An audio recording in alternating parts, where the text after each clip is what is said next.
Hello and welcome to Don't Feed the Gondolas. It's been a week in which the government published a handbook for ministers full of handy hints as how to conduct themselves. Chapter headings include how to take a bribe, how to deny you've taken a bribe, how to accuse somebody else of taking a bribe, and how to find your way back to the Dáil after the 6 months holidays. With Dara O'Brien tonight, a man who was rightly described as Ireland's leading Joycean, which of course means he's one of the few people in the country who has actually finished a book by James Joyce. It's our old friend, Senator David Norris. And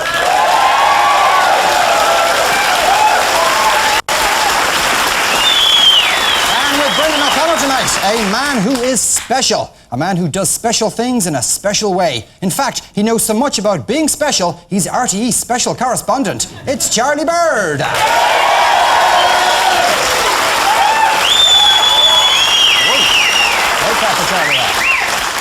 Props in the News is the name of our first round, which is because it involves props and people in the news. Our teams have to use props to guess who are these people and what's the story about them. Dara and David, you go first. What have you got there? You've got I was wondering where those had gone to.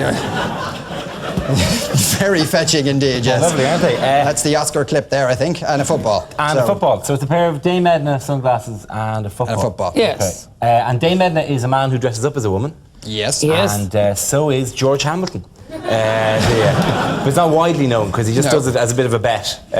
For the away matches, he'll dress up in a big taffeta number with a tiara. And then most of the time, this is just because no one can see him. So whenever he's chatting away and he goes, "Oh, danger," it means that the G-string is just a little bit too high. And it's cutting him a bit, Yeah. No, see, because then when you flick over to RT, you know the way you've got Dunphy and Giles? They're both completely naked from the waist down. It's the same bet, That's why Giles keeps going, "No, hold it there. No, no, roll it back a bit. No, that's great." You see, you learn a lot on these programmes. I didn't know any of that at all. But you'll be watching sport now. I certainly will, believe me. You did mention football, so I will give you 1 point. Because there is a football in your hand, right? Yes. So I'll give you 1 point for charity. We mentioned the glasses as well. Mention the glasses as well. Yes, we get another point. Yes. No. Sorry about that. The actual answer is Jack Charlton. And he's in the news this week because he's had to deny reports that he's interested in doing panto. Apparently he's quoted as saying, "Oh no, I'm not."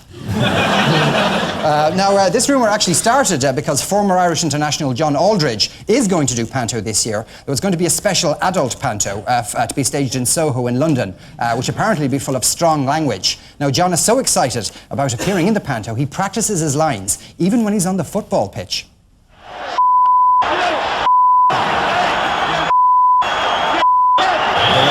I think you get the idea there, basically. Brendan and Charlie, you get a ball and chain and a lemon.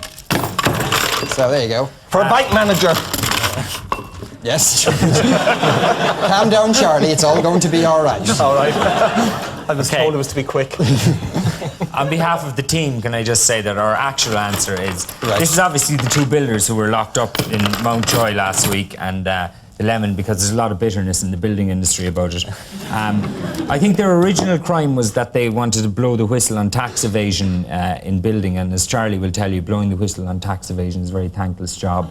And they went on then, they were held in contempt of court last week, because apparently when the two builders came in, it was a woman judge, and as she walked up, all rise for the judge, and two boys were, "Oh, it's all in one, look at that." So then the next thing was, one of them went into the toilet with a copy of The Sun for 3 hours. But they were eventually let out, and they went out to paint the town red, so they painted half the town red, and then the two of them headed off and they haven't been seen since. Okay, that's an interesting answer. I'll give you a point because I gave them one. The actual answer is in fact U2. Because this week they backed an Amnesty International campaign which aims to collect 1 million signatures in support of human rights. And what? That's news. That's news. Well, it happened this week. You can just see the headlines. U2. Bono admits to backing dull but worthy campaign. Brilliant. Well, the thing about it was, anyway, was that U2 turned up and they signed this big thing. They want to get 1 million signatures to support the Declaration of Human Rights. Now, interestingly enough, other celebrities there included Michelle de Bruyne. Now, the 4 members of U2, they signed the petition with the biro. Michelle used a lamppost she ripped out of the pavement with her bare hands.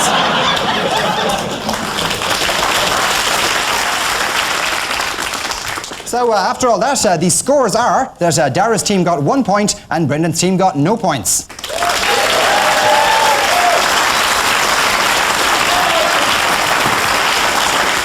Now, of course, the quick-witted among you, including, of course, Brendan O'Connor, will be quick to point out that I did give him a point during that round, but I knocked it off because he interrupted me there. So take it off for cheek. So what's going on here, you may well want to know, and our teams are going to tell you. Each will be giving a teasing tidbit of videotape. They simply have to guess what is going on here. Dara and David, what's going on here?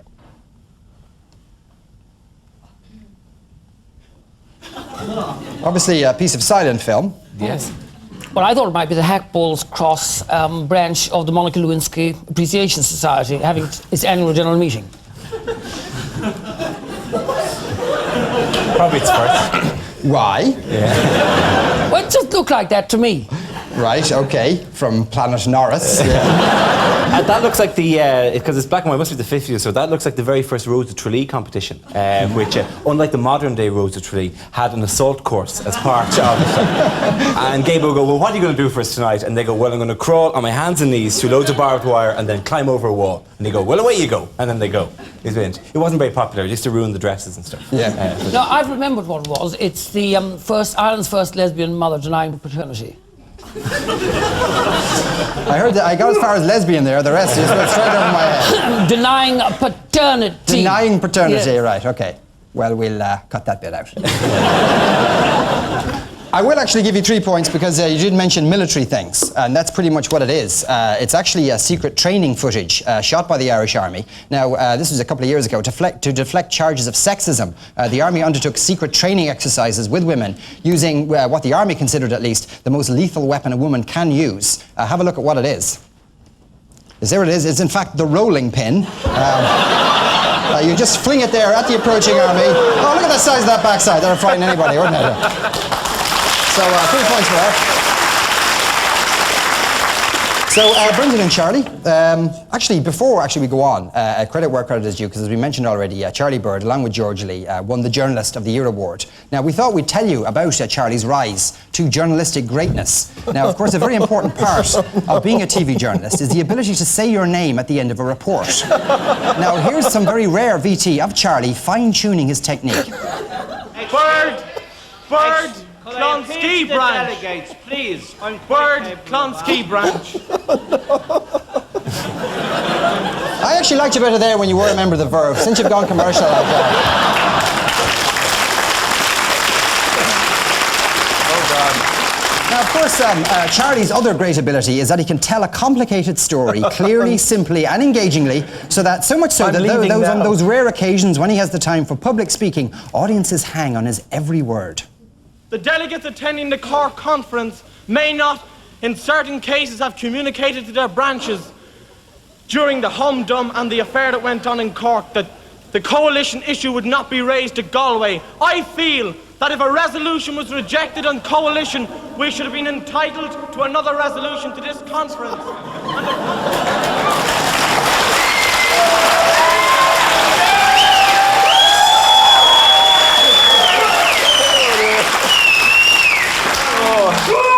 I thought it was because his name was Bird that he was wearing the nest on his head, but then it showed they were all wearing nests on their head. That was all the rage at the time, really. Sure what branch he came from? What are those little bits of hair that were running down your face just here? And where are they now?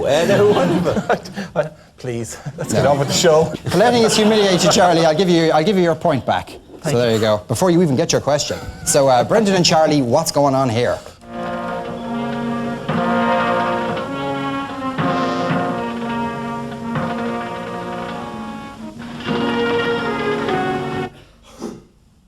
Yeah, they're burying Elton John's piano at sea there. And fittingly enough, Elton thought that he'd like to see the piano go down in front of a load of sailors. So it did. And it just, as Elton himself did so often, slipped quietly into Davy Jones' locker. And if you could see the guy with the helmet there, that was actually Evel Knievel. And apparently he came as soon as he heard that Elton was going to be jumping 20 sailors in one go. No, I disagree. I think it's one of two things. First of all, it's either an offshore account being brought home. I will actually give you 3 points because you're more or less what were there. your sources for that line that you were supposed to deliver? Or are you prepared to He's discuss? refused to say, yes. The actual answer was that a few years ago, Krista Berg decided to do his bit for the Irish Navy by donating a piano to every ship. So, you know, there would be this official ceremony where Chris would turn up and then I'd go, "Hiya, Chris, I love your albums." And then he'd give them a piano. And what we have here now is secret footage of what happened after Chris left.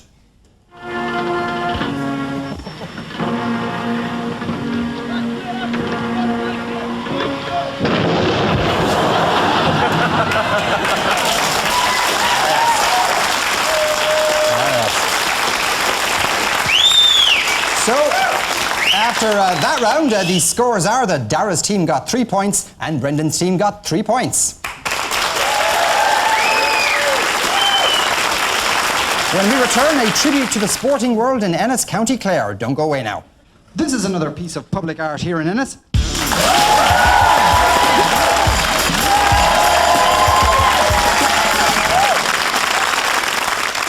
This is another piece of public art here in Ennis. This piece is entitled, "You'll Never Beat Me at Tennis Ever Again." Time now for State of the Nation, where we test how much in tune our contestants are with the average tennis player on the street. This week we followed a big news story down to the west of Ireland. Yes, we're in Ennis, County Clare, outside the Clare County Council offices, where this week a mysterious benefactor offered a prize of £1,000 to the member of Clare County Council who does the most waffling. Ennis was, of course, nominated this year as Ireland's information age town. And as you can see all around you, the town is bursting with information. This is Ennis's tribute to the great liberator Daniel O'Connell. However, controversially, the town of Ennis did opt for a realistic depiction of Daniel O'Connell, as for most of his life he went around with a 12-inch nail sticking out. I'm standing outside of one of Ennis's leading theatres, where this week they're staging a local adaptation of the Shakespearean classic. There you go, culture in, and that actually is a real story. That guy did offer £1,000 to a county councillor that waffles the most. So we'll start with David. Your question is, this week an unknown benefactor put up a prize of £1,000 for the member of Clare County Council that waffles the most. Is this fair, considering the sort of money Tony Fenton makes? We asked this woman, did she say A, I've a bursting headache, B, I've a bursting spleen, or C, phony Tenton, phony Tenton? What are you saying to me, phony Tenton? Are you mad in the head? I think that's a bit unfair on Tony Fenton, who's a wonderful, hip, cool cat, and I always switch on my electric wireless. Oh, yes, Tony Fenton. And this is my badge from the Tony Fenton Appreciation Society, which we wore specially for you today. I thought it was for dead people, actually. Exactly. Same thing, Tony Fenton died in the First World War. Yeah. Second. I think it was C. You think that woman said phony Tenton? What are you saying to me? Yes, I do. What kind of people do you meet? Pointing to the answer. Well, I met you, didn't I? Okay, let's have a look at the VT and find out. There's now a prize of £1,000 for the member of Clare County Council who can talk the most rubbish. Do you think that's fair, given the sort of money that Tony Fenton earns?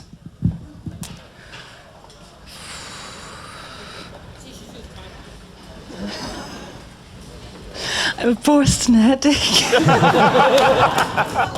She did look for a second as if she was going to say, phony Tenton, Tony Tenton. Yeah, there was a moment there.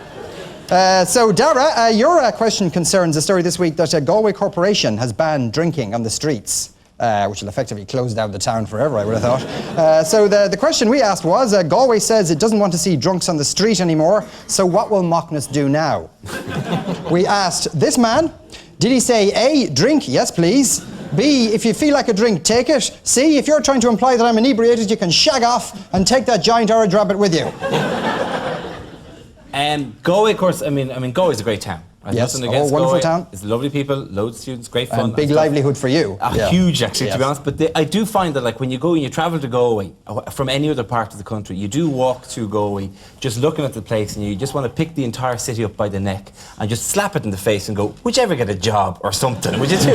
What do you actually make in this place, like, other than beating each other's hair and building big cuchulainn heads out of papier-mâché and stuff? What is it there for? It's like kind of that black sheep of the family who, they'll get a job eventually. They'll do something. So I would say probably one of the two drink-related answers from that man there, and I would go maybe for B. You go for B. Let's have a look at the VT and find out. This week, Galway City Council said they don't want to see drunks on the streets anymore. How do you think this is going to affect Mockness? Oh, this all depends. If you feel like a drink, take it.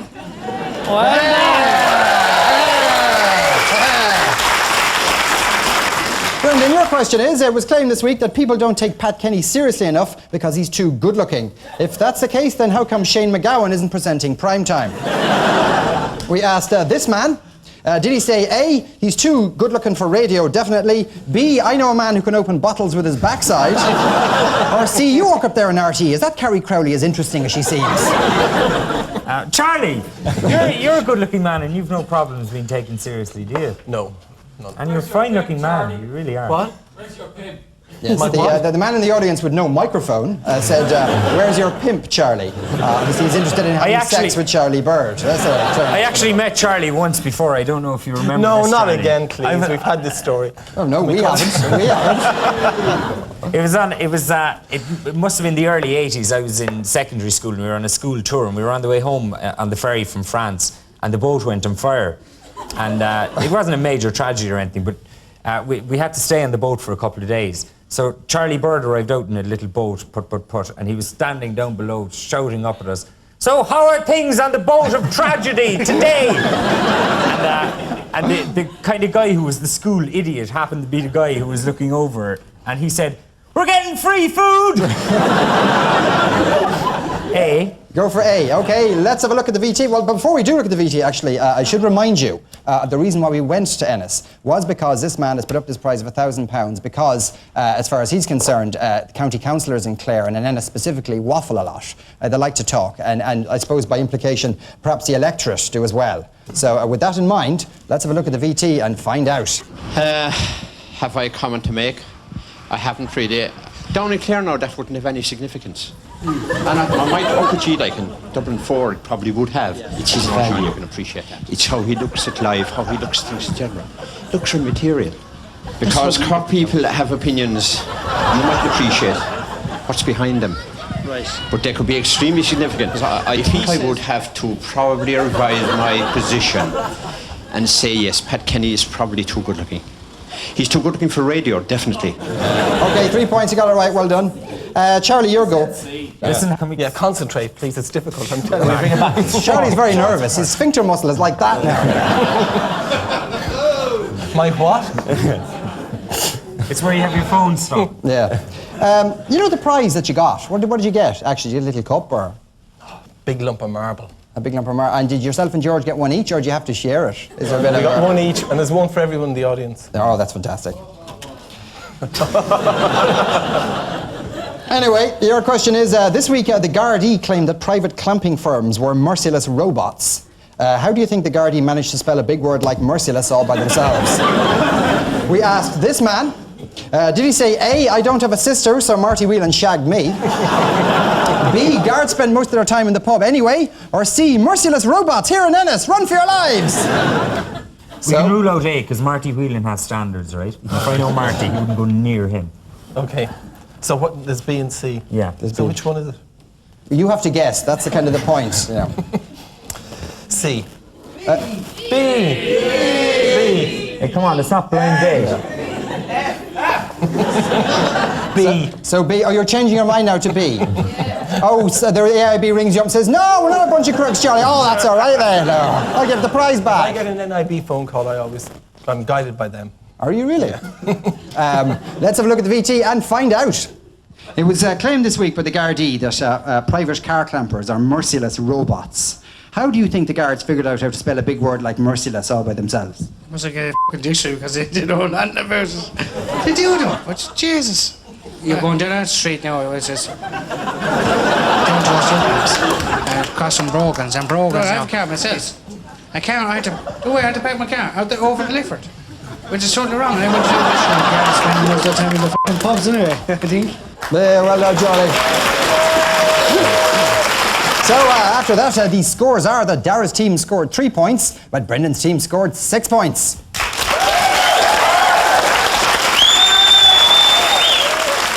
I've got something less than 60 seconds to tell you that it's time for our final round. 60 seconds of facts. I'll ask a minute's worth of questions about the week's events. The teams get a point for the right answer, or 2 if they can get a giggle out of our whistling studio audience. Dara and David, your 60 seconds of facts starts now. According to the government, wage rises for nurses will put what at risk? The Japanese economy. The Irish reservoir of Bacardi and Coke. Free enemas on the VHI. Tax relief for PIE workers is the actual answer. Last week, Carly Simon did what to Jerry Adams? Give him a wedgie. Serenaded him. According to Noel Gallagher, the Wombles are what? Between his legs. Living at the bottom of his garden? That is an interesting answer. Cool is the actual answer. 77% of voters think Bertie Ahern's love life is what? Non-existent. Not a pleasant sight. None of their business is the actual answer. Irish football ace Robbie Keane injured his knee doing what? The Macarena? Reaching the for wild remote control is the actual answer. Compared to 10 years ago, half as many priests are what? Celibate.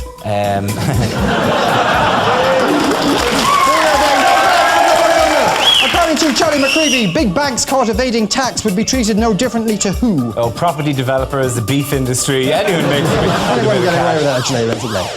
Smaller tax thieves is the actual answer. Okay, very good. Brendan and Charlie, your 60 seconds of fact starts now. Last week, Baroness Thatcher claimed that single parents and children would be better off where? Chile. Dead. In religious orders is the actual answer. According to Fianna Fáil TD Willie O'D, politics is a profession where everybody is essentially a what? A man. Sorry. A hooker, did you say? No, sorry. Hooker is good enough for me, Charlie. According to a recent poll, most women in the world would like to have what? A detergent that could kill all known germs. Pamela Anderson's breasts, and so would most men, I would have thought. Last week, Chris Evans claimed that half the BBC were on what? On TV and the other half were on the radio.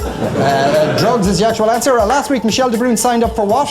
Amnesty. That's the right answer. That's the right answer. You have 1 point. Blue Peter presenter was last week sacked for doing what? What? Blue Peter presenter was sacked last week for doing what? For doing the Blue Peter dog. Gargary's actual answer. Prince Charles and Camilla Parker Bowles did what for the first time last week? The Blue Peter dog. Holiday together is the actual answer. Last week, Mike Tyson had what lifted? His ear lifted. His shirt. His band lifted is the actual answer. So, after all that, and after the end of that round, and at the end of the entire programme, the final scores are that Brendan's team got 24 points, but Dara's team got 25 points, and they're tonight's winners.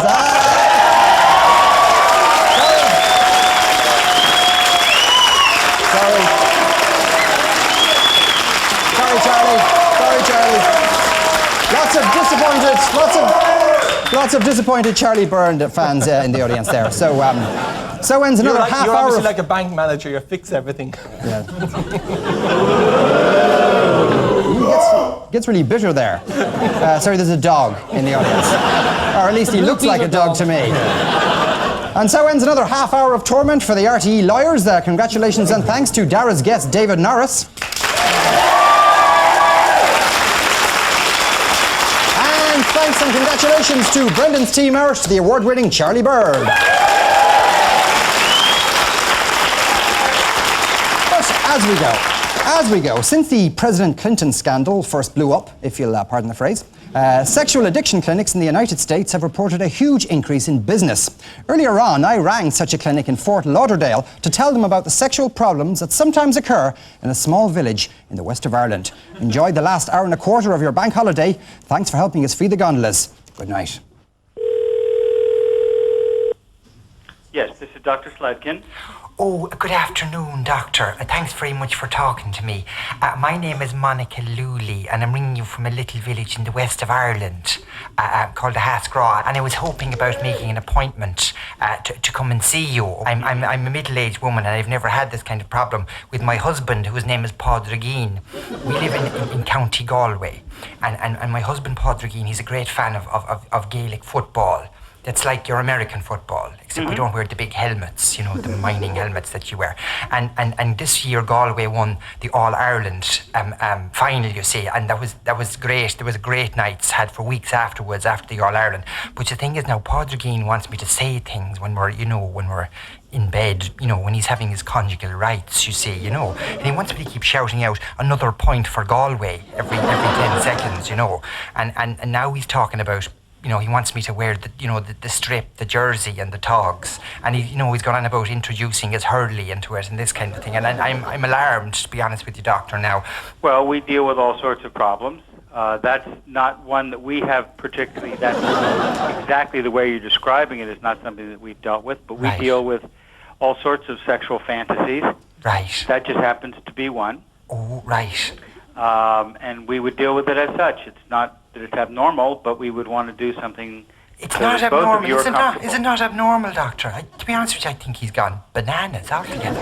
Well, I would like then to make an appointment with your receptionist, if that's possible. Should we bring over the strip and the hurley? Would that be a help? If you bring it over, come on, we'll take a look at it, and you can teach us about Irish culture. Right, great. Now, well, no, I'd be more than happy to tell you about Irish culture. It's the abnormal culture my husband wants to do with it. That's the thing I'm worried about, Doctor, you know. It's for hitting balls, and that's the way it should be. And, you know, to be honest with you, I nearly hit him in a place that sounds like balls, you know what I mean? Yes, when it he is there, yes. yes. Make sure you don't, yeah. Yes. But anyway, okay, well, thanks very much, Doctor. Okay, if you want to make an appointment, I can transfer you to the secretary. If you'd like to call when you get here, that'd be okay, too. Okay, well, sure, that's what I'll do, so we'll call when we get over. Okay. That's be brilliant. glad to help you. Thanks very much now, Doctor. All right. Slán na bhaile.